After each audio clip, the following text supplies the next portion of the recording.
အားလုံးပဲမင်္ဂလာပါဗျလာမယ်23ရက်နေ့နောက်တစ်ပတ်တောက်ကြနေမှာဆိုရင်ဝမ်းစင်မြစ်ပေါ်မှာကျော်ဆောင်ဝင်းရဲ့ပွဲရှိတယ်လို့ကျော်ဆောင်ဝင်းတို့လေးကျင့်နေတဲ့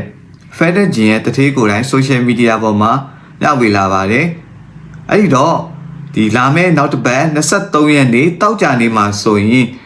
ကိုစိုးလင်းဦးနဲ့ထိုင်းဖိုက်တာပွဲအပြင်ကျွန်တော်တို့အနေနဲ့ကျော်ဆောင်ဝင်းရဲ့ပွဲကိုလည်းကြည့်ရှုရမှာဖြစ်ပါတယ်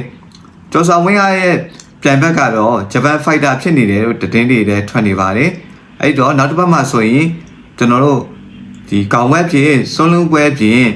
ဒီကျော်ဆောင်ဝင်းပွဲလည်းကြည့်ရှုရမှာဖြစ်ပါတယ်ကျော်ဆောင်ဝင်းပွဲကတော့ဒီပွဲစဉ်အစောပိုင်းမှာပါဝင်ဖြစ်ပါတယ်အဲ့တော့တွဲတိုင်းအနေနဲ့ကတော့တွဲတိုင်းတစ်ပတ်3ဒါမှမဟုတ်4သမုတ်5အဲ့လိုနေရာမျိုးလေးတွေမှာပါဝင်လာဖို့များပါတယ်အဲ့တော့ကျွန်တော်တို့ဒီကျော်ဆောင်ဝင်းနဲ့စိုးလင်းဦးတို့ရဲ့ပွဲတွေကိုနောက်တစ်ပတ်မှာတဝါကြီးကြည့်ရှုရမှာဖြစ်ပါတယ်အားလုံးကျေးဇူးတင်ပါတယ်